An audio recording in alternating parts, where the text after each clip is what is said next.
యోబు గ్రంథం 14వ అధ్యాయం 8-9 వచనములలో వేరు మొద్దు గురించి మాట్లాడుతున్నాడు. అక్కడ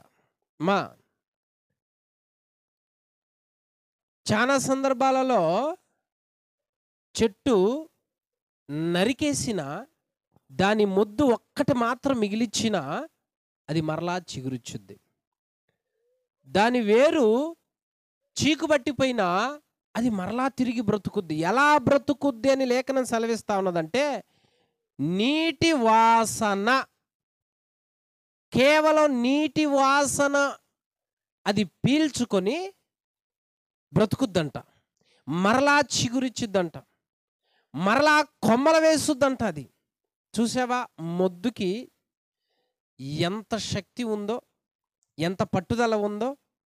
చివరి పరిస్థితిలోనైనా నీటి వాసన ఎక్కడైతే ఉంటుందో దాన్ని పీల్చుకొని అది బ్రతుకుద్ది. దేవుడు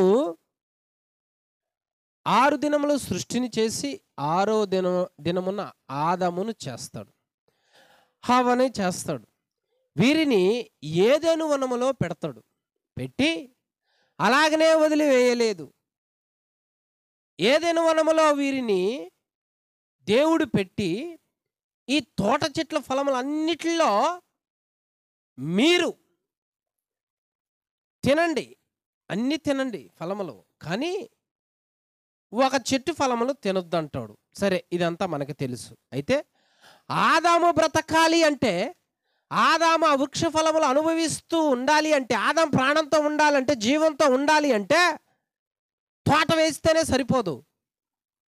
ఆ తోటను తడపటానికి ఒక నది కావాలి, ఒక ఓట కావాలి, నీరు కావాలి. అందుకనే దేవుడు ఏం చేసినాడంట చూడండి, ఆదికాండం 3వ అధ్యాయం 10వ వచనం. ఆదికాండం 2:10. మరియు ఆ తోటను తడుపుటకు ఏదెనులో నుండి ఒక నది బయలుదేరి. చాలు, తోటను తడపటానికి ఏం బయలుదేరింది? నది బయలుదేరింది. అది గుర్తు. ఇప్పుడు ఎందుకు నదిని బయలుదేరదీస్తున్నాడు దేవుడు?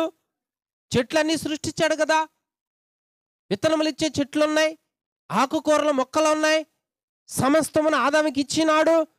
ఇంత కష్టపడి శ్రమించిన దేవుడు, ఇంత సృష్టి చేసిన దేవుడు అలాగనే వదిలిపెట్టట్లేదు. ఏం చేస్తున్నాడు? ఆ తోట చెట్లు ఫలించాలి అంటే, ఎదగాలి అంటే నీరు కావాలి, నది కావాలి, ఓట కావాలి, జలమ కావాలి. అది లేకపోతే ఆ చేతి పని కూడా వేస్ట్ అయిపోతాయి. బాగా గుర్తుపెట్టుకో. ఎప్పుడైతే ఈ ఓట ప్రవహిస్తున్నదో, ఎప్పుడైతే ఈ ఓట వస్తూ ఉన్నదో, దీని యొక్క వాసన, దీని యొక్క స్మెల్, దీని యొక్క ప్రభావము చేత ఆ తోట పచ్చగా కలకలలాడుతూ ఫలిస్తూ ఆదామును బ్రతికిస్తున్నదంట. హల్లెలూయా. అర్థమైందా? ఇప్పుడు ఒక చెట్టు ఫలించాలి అంటే ఎండిపోకుండా, లేకపోతే అది వాడిపోయినా, అది చీకుబట్టిపోయినా, అన్ని కొమ్మలు కొట్టేసి ముద్దుగా మిగిలిచ్చిన నీరు గనక ఉంటే దాని వాసన పీల్చుకొని అది చిగురుచ్చిద్ది, బ్రతుకుద్ది. మనందరం ఈరోజు ఎన్నో ఆహార వస్తువులను అనుభవిస్తున్నాము, తింటున్నాము అంటే జలము ప్రవహించాలి, జలము రావాలి. అది గనక ఆగిపోయిందంటే, ఆ కాలం ఆగిపోయిందంటే, ఆ ఓట ఆగిపోయిందంటే మానవ మనుగడ కష్టం, అసాధ్యముతో కూడుకుంటుంది. మనిషి జీవితం నీటి మీద ఎంతో ఆధారపడ్డదే. ఆ నీరు ప్రవహిస్తున్నంతసేపే మనిషి బ్రతకగలడు. అది ఆగిపోయిందంటే మనిషి యొక్క మనుగడ కష్టం. ఇప్పుడు ఆదాం బ్రతకాలి అంటే, మనము బ్రతకాలి అంటే, ఇదిగో నదులు, కాలువలు ప్రవహిస్తూ ఉన్నాయి కాబట్టి మనం బ్రతుకుతున్నాం. ఇంతవరకు బాగానే ఉంది. అయితే ఒక నరుడు బ్రతకాలి అంటే వృక్ష ఫలాలు, ఆహార ధాన్యాలు ఎంత అవసరమో, మరి అదే నరుడు గినక చెడిపోతే, పాడైపోతే, ఆ నరుడే గినక వాడబడిపోయి, మొద్దుబారిపోయి, చీకుబట్టిపోతే ఈ వ్యక్తి వ్యక్తిని రక్షించటానికి, బాగు చేయటానికి, శుభ్రపరచటానికి ఏ జలము కావాలా, ఏ నది కావాలా, ఏ ఊట కావాలా? ఈ ప్రకృతిలో ప్రవహించే నది దానికి పనికి రాదో. అర్థమవుతుందా అమ్మా? మనం అనుభవిస్తున్న కాయగూరలకి ఈ ప్రకృతిలో ప్రవహించే నదులు కావాలి. అది ఇంపార్టెంట్ శరీర పోషణకి. మరి ఈ రోజుల్లో లేఖనం ఏమంటా ఉన్నది చూడండి. అక్కడ రోమిలికి రాసిన పత్రిక 3:23. రోమిలికి రాసిన పత్రిక 3:23. ఏ భేదము లేదు, అందరూ పాపము చేసి దేవుడు అనుగ్రహించు మహిమను పొందలేకపోతున్నారు. లేఖనం ఏమంటుంది అక్కడ? ఆదాము బ్రతకాలి అంటే నది కావాలి. అదే ఆదాం పాడైపోయాడు, అదే ఆదాం ఆజ్ఞ అతిక్రమించాడు, అదే ఆదాం పాపం చేశాడు, చీకుబట్టిపోయాడు, మొద్దుబారిపోయాడు. అదే ఆదాం వేరు ఏమైపోయింది? పాడైపోయింది. ఇప్పుడు ఈ వ్యక్తిని, ఈ పాడైపోతున్న వ్యక్తిని ఏ ఊట రావాలి బాగు చేయటానికి, చిగురింపజేయటానికి, రక్షించటానికి? ఏ జలము కావాలి అంటే ఈ భూమి మీద ఉన్న ఈ జలాలకి అది సాధ్యపడదు. భూమి మీద ఏ జలానికైనా, మహాసముద్రానికైనా ఆ చెడిపోయిన ఆదాము సంతానాన్ని, ఆ చెడిపోయిన మొద్దుని బాగు చేసే వల్ల కావటల్లా. పరిస్థితి చూడు ఎంత ఘోరం అయిపోయిందో. ఆదాము నుంచి మోషే వరకు, యేసు రానంత వరకు మరణం వేలిందంట. ఎందుకంటే పాడైపోతున్న నరుని బాగు చేయటానికి నది ఇంకా లేదు, ఈ భూమి మీద లేదు. నరుడు తినటానికి నది ఉంది, నరుడు పంటలు పండించడానికి నది ఉంది, త్రాగటానికి నీళ్లు ఉన్నాయి, కానీ పనులు చేసుకోవటానికి నీళ్లు ఉన్నాయి. అదే నరుడు పాడైపోతే తిరిగి బాగు చేసి మెలిపించటానికి ఊట లేదు, నీరు లేదు, కాలవ లేదు. మరి ఏంటి పరిస్థితి? దేవుడు చేతి పని పాడు కాకుండా ఏదైనా మనం పచ్చగా ఉండటానికి నదిని ప్రవహింపజేశాడే, అదే దేవుడు ఆదామును సృష్టించాడుగా. ఇప్పుడు ఈ చేతి పని పాడైపోయిందిగా. మరి ఈ వ్యక్తిని బాగు చేయటానికి ఏ ఊటని సిద్ధపరచాలి? ఏ ఊట ఉన్నది దేవుడి దగ్గర? ఉందే. చూడు దేవుడు ఏమంటున్నాడు? కీర్తనల గ్రంథము 36వ అధ్యాయము 9వ వచనం. నీ యొద్ద, అది సంగతి, నీ యొద్ద ₹1,00,000 కలవు ఉన్నాయా? ఉన్నాయలే చెప్పు. లేవా? చూడు, దేవుడు మహాజ్ఞానం, దేవుడి శక్తి, దేవుడి తెలివితేటలు ఎలా ఉన్నాయో చూడు. సాతాను గాడి తెలివితేటలు ఉపయోగించి హవ్వను ఆదామును పాడు చేశాడు, చెడగొట్టాడు. వంశవృక్షం ఏమైంది? చెడిపోయిందా? వేరే ఏమైంది? చీకుబట్టిపోయింది. ఆ వంశంలో ఎవరు వచ్చినా, ఎంత శూరుడు, పరాక్రమంతుడు, బలవంతుడు ఎవరు వచ్చినా పాడైపోయింది. లేదు, విత్తనం చేదైపోయింది.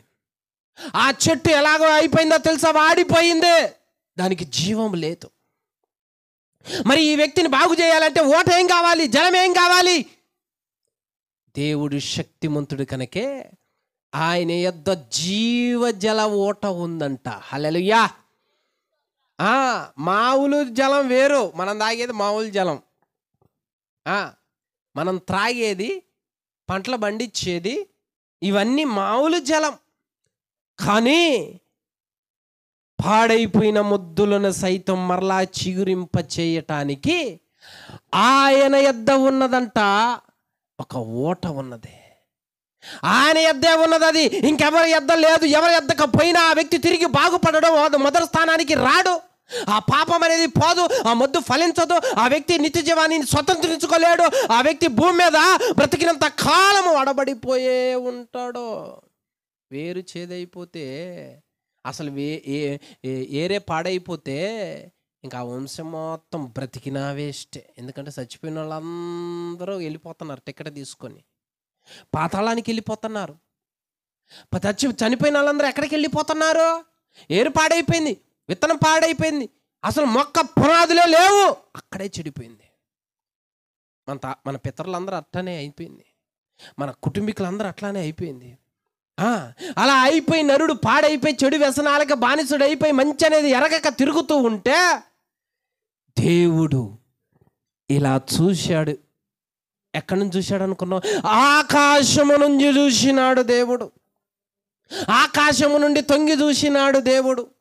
అప్పుడు దేవుడు దృష్టికి నరులు ఎలా కనిపించారంటే మార్గాన్ని చెరిపి వేసుకొని వంశవృక్షం పాడైపోయి చీకుబట్టిపోయి మొద్దుబారిపోయి ఫలించలేక అలాగనే మూడుబారి ఉండిపోయారు. అంటే అందరిలో పాపము, దేశాలు, కక్షలు, అసూయలు, కలహాలు పెరిగిపోయి ఉన్నాయి. ఇలా త్రొంగి చూసిన దేవుడు మీరు నాశనంగాను అనడా? అన్నడా? అన్నడా? నరుడంట ఒక వ్యక్తి ఎవరైనా తప్పు చేస్తుండనుకో, ఈ వ్యక్తి పుటిక్కున ఒక మాట అంటాడు. ఆ వ్యక్తిని ఏమంటాడంటే, ఎప్పుడు చండాలపదే, చెడ్డోడు, పనికిమాలినోడు, ఊరకొరక తాగుతాడు, గొడవలు పెట్టుకుంటాడు.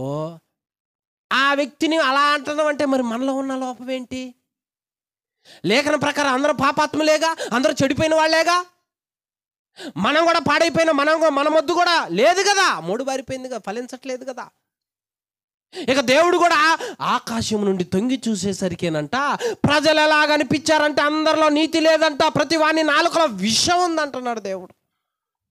అందుకనే దేవుడు ఆయన దగ్గర ఓట ఉన్నది కదా, ఆ ఓట ఎవరో కాదు, యేసుక్రీస్తు వారు.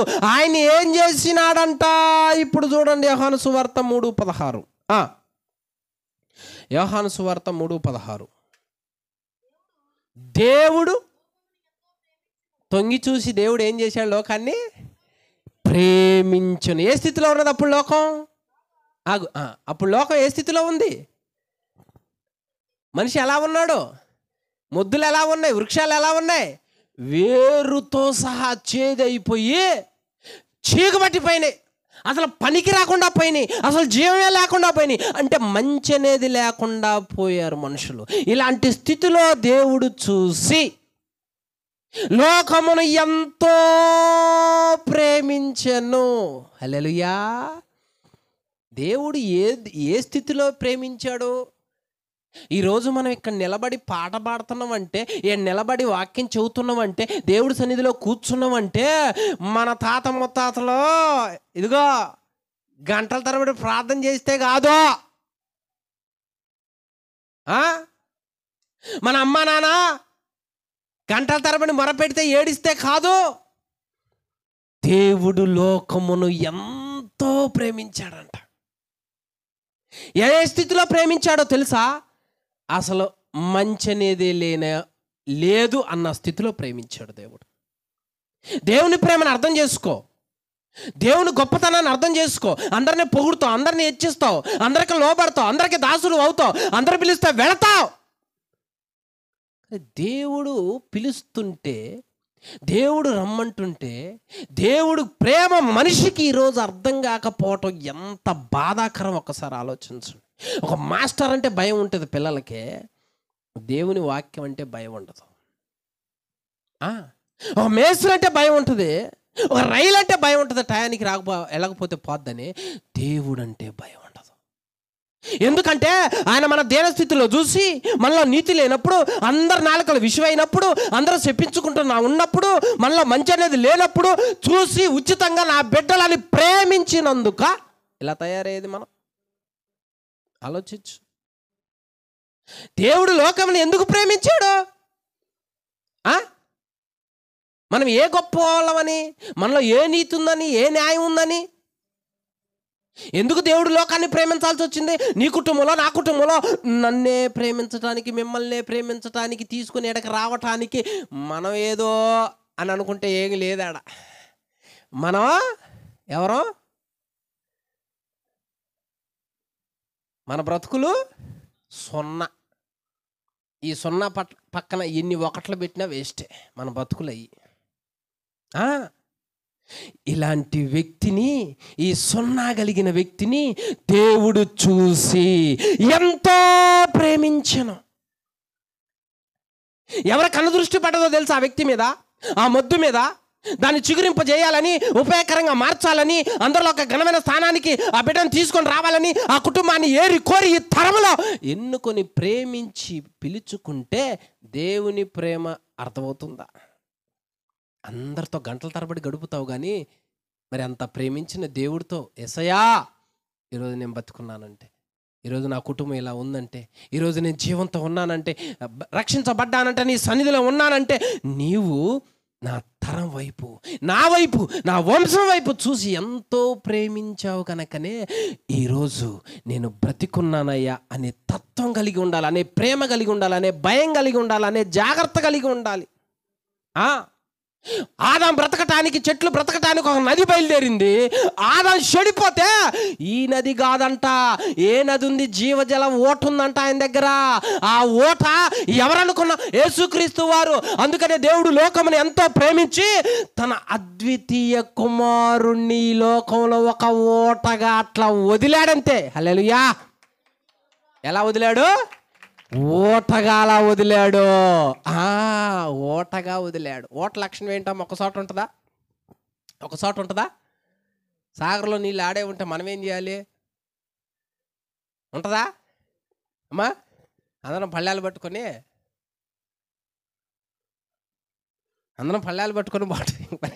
పంటలు మనిషి బ్రతకాలంటే ఓట రావాలిగా, అప్పుడేగా మనిషి బ్రతికేది. అలాగనే జీవం కలిగిన దేవుడు జీవ జలవ ఓట అయిన ఆయన పరలోకంలో ఉంటే కుదరదు. పరలోకంలో ఉంటేనే, ఒక్కసారి ఉంటేనే కుదరదు. నా బిడ్డలు చెడిపోయారు కాబట్టి అని దేవుడంట తన అద్వితీయ కుమారుణ్ణి, జీవజల ఓటని ఇదిగో అనుగ్రహించాడంట భూమి మీదకి. ఆ భూమి మీదకి వచ్చిన యేసుక్రీస్తు వారు వాక్యం అనే ఓట ఇక బజార్లు, పట్టణాలు, గ్రామాలు ఆ రోజులో తిరుగుతూ ఒక పట్టణానికి వచ్చిన తూరు సీదోను అనే ప్రాంతానికి ఆ ఓట అట్టొచ్చింది. హల్లెలూయా! అర్థమైందా అమ్మా? చెడిపోయిన మనిషిని బాగు చేయటానికి పరలోకం నుంచి దిగింది ఒక ఓట. అది భూమి మీద పుట్టిన ఓట కాదు, పరలోకంలో ఉన్న ఓట. తండ్రివి మన కోసం భూమి మీదకి పంపించినాడు. యేసయ్య ఒక్కచాట లేడు. ఆ ఓట అనేకమైన ప్రాంతాల్లో తిరుగుతూ అనేకులను బ్రతికిస్తూ ఉన్నది. ఆ రోజుల్లో మనల్ని బ్రతికిచ్చింది. ఆ రోజుల్లో తూరు సీదోన్ అనే ప్రాంతానికి అట్లా వచ్చింది ఆ ఓట. అంటే వాక్యం, అంటే యేసుక్రీస్తు వారు. ఇప్పుడు చూడండి, వచ్చినప్పుడు ఏం జరిగింది? మార్కు సువార్త 7వ అధ్యాయము 25-26. అపవిత్రాత్మ పట్టిన చిన్న కుమార్తె గల ఒక స్త్రీ ఆయనను గూర్చి విని వెంటనే వచ్చి ఆయన పాదముల మీద, లేఖనం ఏమంటుంది? అపవిత్రాత్మ పట్టిన, ఏం పట్టిందంట? అపవిత్రాత్మ పట్టిన చిన్న కుమార్తె గల ఒక స్త్రీ ఏం చేసింది? ఆయనను గూర్చి ఓట ఎక్కడికి వచ్చిందని చెప్పా. ఓట ఎక్కడికి వచ్చింది? ఏ పట్టణానికి వచ్చింది? తూరు సీదోను అనే ప్రాంతానికి వచ్చింది. ఎప్పుడైతే ఆ ఓట అక్కడికి వచ్చిందో, యేసయ్య అక్కడికి వచ్చాడో, వాక్యం అక్కడికి వచ్చిందో, ఈ వాసన పసిగట్టిందండి ఒక ఆమె. ఈ వాసన ఆమె దగ్గరకు వచ్చింది, ఈ స్మెల్ ఆమె దగ్గరకు వచ్చింది, ఈ సమాచారము ఆమె దగ్గరకు వచ్చింది. ఆమె చెవిని పడ్డదే, వెంటనే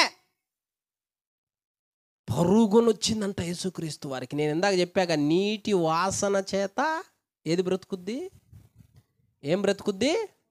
వాక్యం ఎప్పుడైతే మన దగ్గరికి ఓట అట్లొచ్చిందో, ఆ స్పర్శను వెంటనే పీల్చేవారులాగా, ఆ స్పర్శను వెంటనే అనుభవించే తత్వం కలిగి ఉండాలి.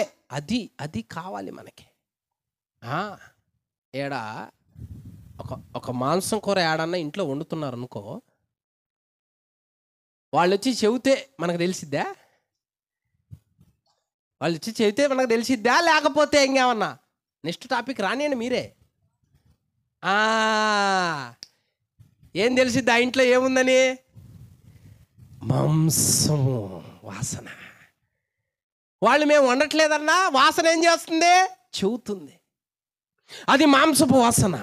అలాగనే తూరు సీదోను ప్రాంతంలోకి యేసుక్రీస్తు వారు వచ్చినప్పుడు ఆ సమాచారాన్ని, ఆయన మంచితనాన్ని, ఆయన గొప్పతనాన్ని, ఆయనలో ఉన్న జీవాన్ని ఒక స్త్రీ స్మెల్ చూసి, వాసన చూసి పసిగట్టిందే. ఏందో తెలుసా? ఆయన ఎంతటి వారినైనా బాగు చేస్తాడు. ఆయనలో ఆ ప్రత్యేకత ఉంది, ఆయనలో ఆ గుణం ఉంది, ఆయనలో ఆ మంచితనం ఉందే. నా ఇంట్లో నా కుమార్తె చెడిపోయింది కాబట్టి అక్కడికి వచ్చింది, వాక్యం వచ్చింది అని పసిగట్టి వెంటనే వచ్చిందంట ఆయన దగ్గరికి. వెంటనే వచ్చి ఆయన పాదముల మీద పడ్డదంట. ఆయన ఏమంటారు? ఆయన పాదముల మీద పడ్డదంట. పాదముల మీద పడి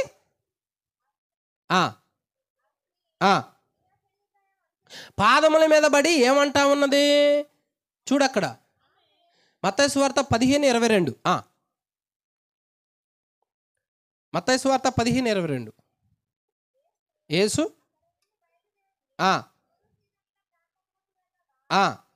ఇదిగో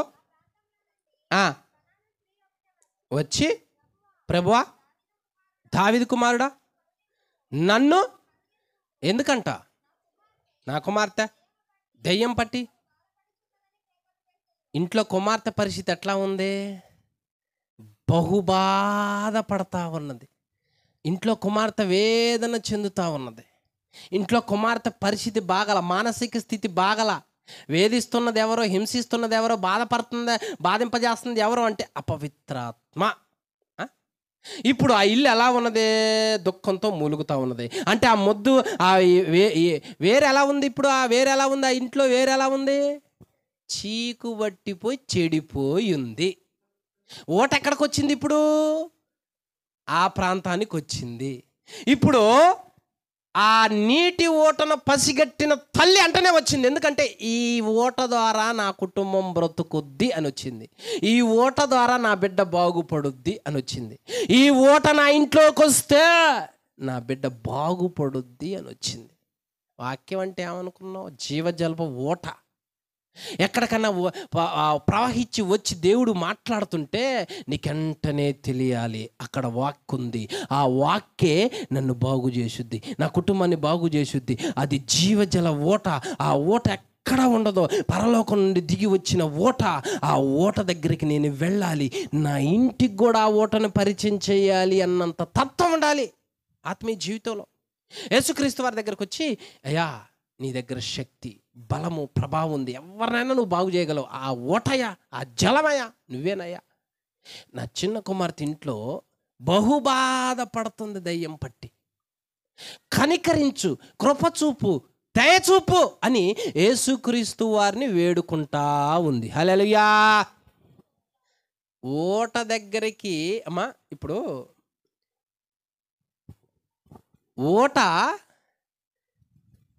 సాగర్లో ఉంటే మనం పోయి తెచ్చుకొని నీళ్ళు తాగం, మనం పోయి తెచ్చుకొని పంటలు పండేయం కదా, కాలవగా పారాలి కదా. అది మన దగ్గరికి రావాల్సిందేగా, అప్పుడు మనం తెచ్చుకుంటాం. యేసుక్రీస్తు వారు కూడా ఒక్కసాటే ఉండలేదు కదా, తూరు సీదోను ప్రాంతానికి వచ్చాడు. ఇప్పుడు ఆ ఓట శక్తిని, అంటే ఆ వాసన పసిగట్టి ఆ తల్లి వచ్చి నా బిడ్డను బాగు చేయయా అని అడుగుతుంది. యేసుక్రీస్తు వారు ఇదంతా చూస్తా ఉన్నాడు. ఆ తల్లి తెలివి కలది, ఆ తల్లి జ్ఞానం కలిగింది. ఎందుకంటే ఆ కుమార్తెను బాగు చేయగలిగిన ఓట ఇదొక్కటే అని గమనించింది. మనల్ని బాగు చేసి, మనల్ని రక్షించి, మన జీవితాలను ఒక స్థానంలో నిలబెట్టి శుభ్రపరిచే జీవజలప ఓట ఆయన వాక్యము తప్ప ఇంక వేరొకటి ఉండనే ఉండదు. ఆయన దగ్గరకు వచ్చి బతివులాడుతూ ఉంటే యేసుక్రీస్తు వారు చూసి చూసి ఒక్కటే మాట మాట్లాడతాడు, ఒక్కటే చెబుతాడు. చూడండి అక్కడ ఏం చెప్తున్నాడు ఆయన. అందుకు యేసు, అమ్మా నీ విశ్వాసము గొప్పది, నీవు కోరినట్టే నీకు అవునుగా. కానీ ఆమెతో చెప్పిండా చెప్పిన తర్వాత ఇంటికి పోయిన తర్వాత ఏమైందంట? 7వ అధ్యాయం 28-30 వచనాలు. మార్కు సువార్త. అందుకామె, నిజమే ప్రభువా, కుక్క పిల్లలు కూడా బల్ల క్రింద ఉండి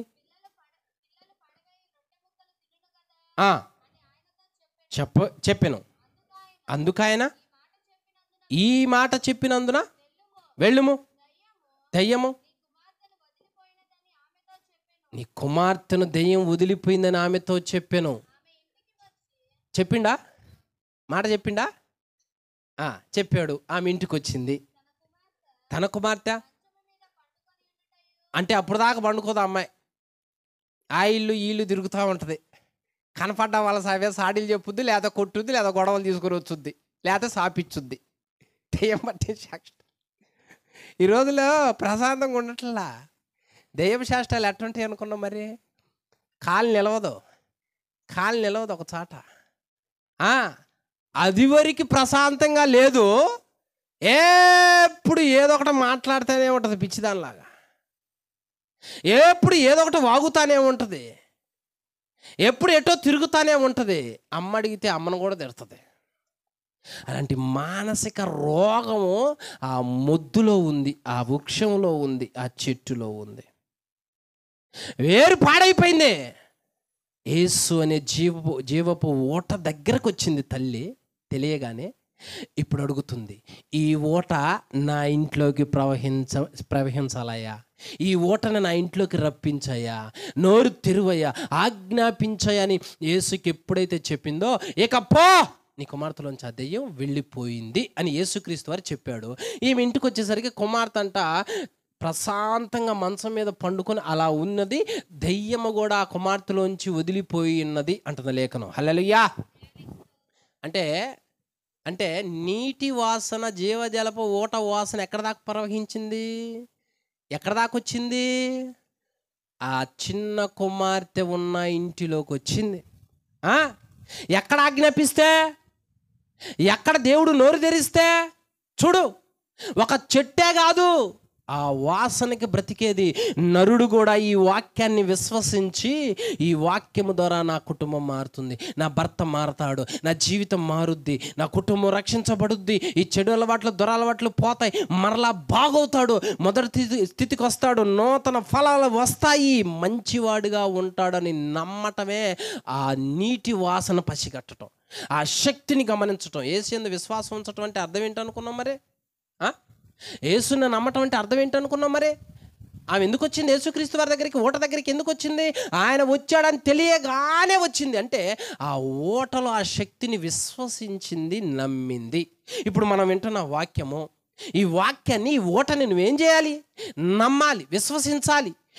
విశ్వసించి ఈ ఓటని, ఈ జీవజలాన్ని నా కుటుంబంలో ఉన్న నా భర్తలోనికి ప్రవహింపని, వారిని కడుగు, వారిని బాగు చేయి, వారిని ఫలింపచేయి అయ్యా. ఈ సంతోషమైన జీవజలమును, ఈ వాసనని నా కుటుంబం అంతా నాయన వెదజల్లు ప్రభువా అని విశ్వసించినప్పుడు ఆ వాక్యము మనల్ని ఏం చేస్తుందంటే, పో, నువ్వు కోరినట్లే నీకు అవుద్ది, నువ్వు చెప్పినట్లే నీకు అవుద్ది, నీ కుమార్తె బాగుపడుద్ది అని నోరు తెరిచినాడు జీవజలము. ఆ ఓట వేగంగా వెళ్ళిపోయిందంట ఆ ఇంట్లోకి. అప్పటి వరకు ఎవరి గుప్పిట్లో ఉంది అది? ఆ ఇల్లు, ఆ అమ్మాయి ఎవరి గుప్పిట్లో ఉంది? అపవిత్రాత్మ గుప్పెటలో ఉంది. ఈరోజు ఇల్లు ఎవరి గుప్పెట్లో ఉంటున్నాయి? గుప్పు గుప్పు గుప్పు ఫ్యాక్టరీ పొగ ఆధీనంలో ఉంటున్నాయి. ఆడికి బాగా ఆ స్మెల్లే, లేకపోతే ఈ స్మెల్లే, లేకపోతే పాన్ పరాకాల స్మెల్లే, లేకపోతే ఆ టీవీల స్మెల్లే, లోకపరమైన స్మెల్లులన్నీ ఉన్నాయి. జీవజలం అక్కడికి అడుగు పెట్టిందంటే మొత్తాన్ని ఊడిచేసి ఏం చేస్తుంది? బయటికి పంపించినప్పుడు ఆ వ్యక్తి ఏం చేస్తాడో, కూర్చొని ప్రశాంతంగా ఉండి, తేరగా ఉండి, ఒక చాటే ఉండి మనిషిలాగా మార్చగలిగిన శక్తి కలిగింది ఈ జీవజలపు ఓట. హల్లెలూయా. అందుకే దేవుడు అంటాడు, నేను ఓటను, జీవజల ఓటను, అనుదినము ప్రవహిస్తానే ఉన్న ఓట. అంటే ఒక్కచాటు ఉండేది కాదు, ఎప్పుడు ఫ్రెష్ వాటర్ ప్రవహించేది. ఓటకి అంతం అనేది ఉండదు, ఓట ఎప్పుడు వస్తానే ఉంటుంది. అలాంటి ఓట ఇంట్లో పుడితే, అలాంటి ఓట ఇంట్లో ఉంటే బిడ్డలో రోజు రోజు నూతనంగా మారుతారు, ఇల్లు రోజు రోజుకి నూతనమైంది. అలాంటి వాక్యం నీలో ఉంటే, ఆ వాక్యం నీలో ఉంటే రోజు రోజు చేంజ్ అయిపోతావు. రోజు రోజు బాగుపరుచుద్ది, స్వస్థపరుచుద్ది, ఆరోగ్యాన్ని ఇచ్చుద్ది, దురలవాట్లు పారగొట్టుద్ది, అపవిత్రత ఊడ్చేసుద్ది. అప్పుడు నువ్వు ఎలా ఉంటావు? ఆ తల్లి ఇంటికి తిరిగి వస్తే ప్రశాంతంగా ఉందంట కుమార్తె. అది వరకు అమ్మ అంటే ఎగబడన్న కొట్టనన్న కొట్టాలి, తిట్టనన్న తిట్టాలి. ఇప్పుడు ఏమంటుందంటే కుమార్తె అనగానే అమ్మ అంటుంది. అంటే ఓటకున్న ప్రత్యేకత ఏంటో తెలుసా? నశించిపోతున్న మొద్దుని, చీకుబట్టిపోతున్న మొద్దుని, వేరు కూడా పాడైపోయిన మొద్దుని ఈ జీవజలపు ఓట బాగు చేసి చిగురింపజేసేటట్లు చేస్తుంది. హల్లెలూయా. మనం కూడా ఒకప్పుడు ఎలా ఉన్నాం ఒకసారి ఆలోచించు. మన మొద్దులు, మన వేర్లు ఎలా ఉన్నాయి? పాడైపోయి ఉన్నాయి. ఎప్పుడైతే వాక్యం మన దగ్గరికి వచ్చిందో, ఆ ఓట వచ్చిందో, ఆ ఓట మనల్ని ఏం చేసిందంటే దురలవాట్లు మొత్తాన్ని పారగొట్టి మనల్ని అందరిని ఇక్కడ కూర్చోబెట్టి దేవుని బిడ్డలుగా బైబిల్ తీసుకొని క్రమశిక్షణగా కూర్చొని వాక్యం వినేటట్టు చేస్తుంది వాక్యం. ఆ ఓట ప్రతిరోజు నీ హృదయాన్ని, ఆ ఓట ప్రతిరోజు నిన్ను తడుపుతూనే ఉండాలి, ప్రతిరోజు ప్రవహిస్తూనే ఉండాలి. ఆ స్థితి నువ్వు నేను కలిగి ఉండాలి. హల్లెలూయా. అపవిత్రాత్మ పట్టిన చిన్న కుమార్తె కుటుంబం ఎలా ఉంది ఇప్పుడు? ఎలా ఉంది ఇప్పుడు? బాగుంది కదా, ప్రశాంతంగా ఉంది కదా. ఎప్పుడు ఇది జరిగింది ఈ కార్యం? ఓటని పసిగట్టు. మందిరాలకి వెళ్ళి వాక్యాన్ని పసిగట్టు. అర్థమైందా? ఓటని పసిగట్టింది తల్లి. వాక్యం ఎలా ఉంది? నీ బ్రతుకును మార్చే వాక్యం 4 పట్టుకొని ఇంటికి పోవాల్సింది. పోయే ఏం చూస్తారు ఈ రోజుల్లో? వాక్యం తప్ప అన్నీ కనపడతాయి మనకి, అన్నీ వినపడతాయి మనకి. ఈ వాక్యం మాత్రం మనం పట్టుకోలేము, అన్నీ గుర్తుంటాయి మనకి. అందుకే కుటుంబంలో ఈ రోజుల్లో అపవిత్రాత్మ ఏలుబడి చేయటానికి కారణం ఏంటంటే ఆ స్త్రీ అంట ఆ ఓట నా ఇంటికి రావాల్సిందే అంటుంది. ఆ ఓట నా ఇంట్లో ప్రవహించాల్సిందే అంటుంది. ఆ ఓట గనక నా ఇంట్లోకి రాకపోతే నువ్వు ఎంత దూరం పోతావప్పా, నేను వస్తా అంటున్నావా? యేసయ్య ఏమంటుంది అనుకున్నావు? ఒక్క మాట కూడా మాట్లాడలే ఆయన. ఆ రోజుల్లో వెళ్ళిపోతా ఉన్నాడు. ఏం చేస్తుంది? దారి పొడుగుట, యేసయ్య యేసయ్య నా బిడ్డ కనికరించు, యేసయ్య యేసయ్య నా మీద కృప చూపు అంటుంది. దారి పొడుగుతా అంటానే ఉన్నదా? యేసయ్య ఒక్క మాట మాట్లాడకపోయినా అంటే ఏమి ఎంత పట్టు చూడు. ఆ ఓటలో ఉన్న శక్తి ప్రభావం ఎంత గొప్పదని నమ్మిందో. ఇంకా హల్లెలూయా.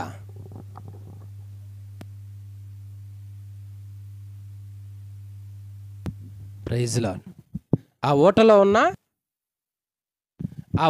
ఉన్న ప్రభావాన్ని, శక్తిని ఆ తల్లి గమనించింది. అంటే వాక్యాన్ని పట్టుకో, వాక్యాన్ని గమనించు, వాక్యాన్ని చదువు.